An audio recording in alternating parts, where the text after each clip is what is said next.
finna spit the illest lyrics. White man be born, manufactured in poverty. That's how a criminal's born. White supremacy exists cause blacks were stripped naked of the cash they was making. Black businesses forsaken. I get that bacon, fuck boys busy hating. I want to start this off by saying R.I.P. Young Dolph because he was one of the very few artists that took pride in being independent.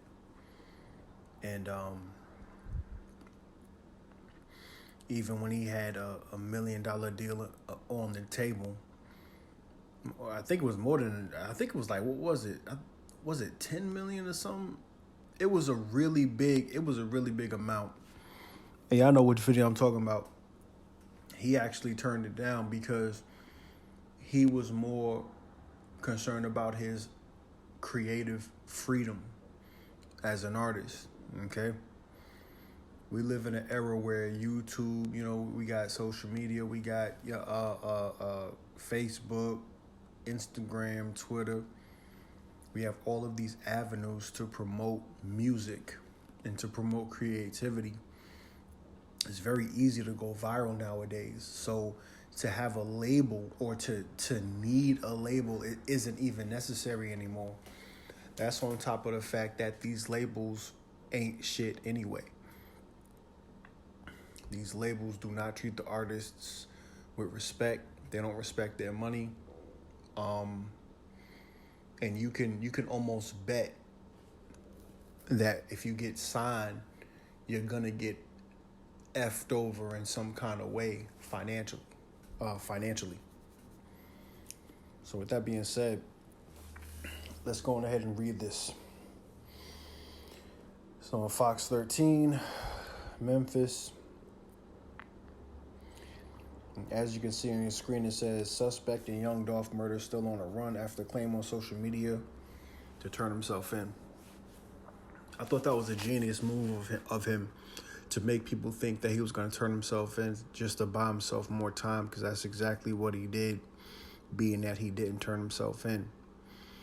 See, that was a genius move because when you say that you're going to turn yourself in and then days go by before that day that you claim you was going to turn yourself in and then you still don't, you're literally buying yourself time. You're buying yourself time to move to Mexico, to move somewhere, anywhere. You buying yourself time to change your identity. I thought it was a genius move, but let's continue. The man wanted for the murder of rapper Young Dolph is still on the run Monday night. Over the weekend, a post on what is believed to be Justin Johnson's Instagram account said the 23-year-old planned to turn himself in. They forgot to put the word turn himself in on Monday, but that has not happened. We spoke with the judge. These ads, man. We spoke with the judge who signed off on letting Johnson out of prison months into a 5-year sentence. Justin Johnson pleaded guilty to 3 counts of aggravated assault after shooting 3 people at a bowling alley in early 2017. But even though he was sentenced to years in prison, he was out by that Christmas. So with that being said, guys, this man ended up making a song recently about why he killed Dolph, and his claim is retaliation. That's his claim. Now, we don't know how true that is because anybody can make up any excuse to do something to somebody. I don't know Dolph to be, we don't know Dolph to be that violent hoodlum of a rapper. Dolph rapped about drugs, money, and girls. He didn't spend so much of his time rapping about killing niggas, you know, killing other black men. And if you go back into his catalog, you'll see this yourself. You know, he didn't focus on talking about killing people, because that's not even the kind of person he was. So for this guy, straight drop, to come out talking about some, it's a retaliation for my man. And you want to know something, guys? That song that he put out, Straight Drop, that song that Straight Drop put out about Dolph after killing Dolph, man, his flow is exactly like young Dolph. I honestly believe this dude wanted to be Dolph. He wanted to be him so bad that he wanted to take him out. See? Bro, you got Dolph's flow, for crying out loud. You got his whole flow. You from the same place he from. You was in that photo with him while he was performing. You wanted to be a rapper just like him. You wanted to be him so bad that you wanted to take him out. I mean, that's the only angle I could see it from. That's the only angle I see it from. You wanted to be him. If you didn't want to be him, you wouldn't have his flow, homie. You wouldn't have his flow. You wanted to be him so bad.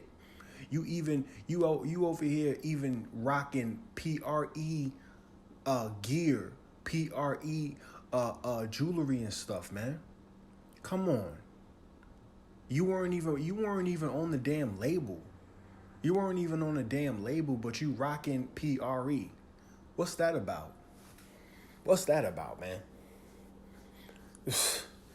Anyway, this is my take on the whole Young Dolph situation, man. R.I.P. to the king, you know what I'm saying? King Dolph. R.I.P. But there's a lesson to be learned, guys. See, Dolph was killed in his hometown. He was killed in his hometown, and the lesson here is, you know, once you become a multimillionaire, just to get away from these niggas, man.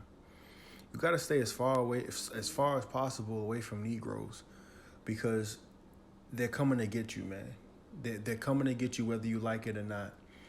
And I feel like you just gotta be ready at all times. I mean, look at what happened to Lil Durk and his girl. There was a home invasion, and the burglars didn't know that they was there, and Durk and his girl ended up shooting at them cowards, man. And they ran for their life. They started shooting back, and they ran for their life. They couldn't believe it. They was like, "Oh shoot, we getting shot at. Let's go." See, they couldn't believe it. You bust up in Durk place, you better be prepared to start shooting.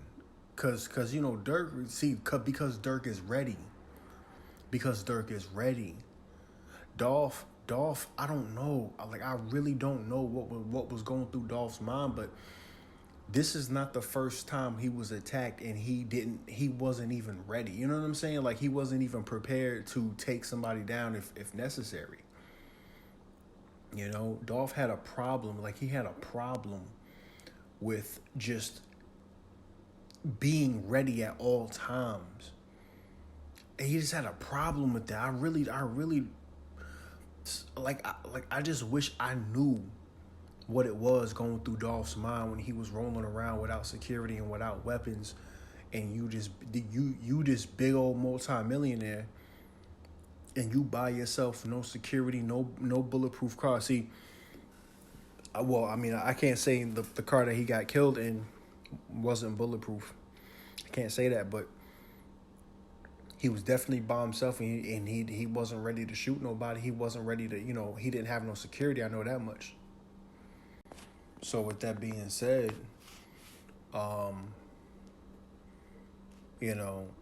you guys need to be ready at all times. Be ready at all times, guys, because you never know who's plotting against you. You never know who's stalking your movements and where the stores you go to and your shopping habits, and you never know.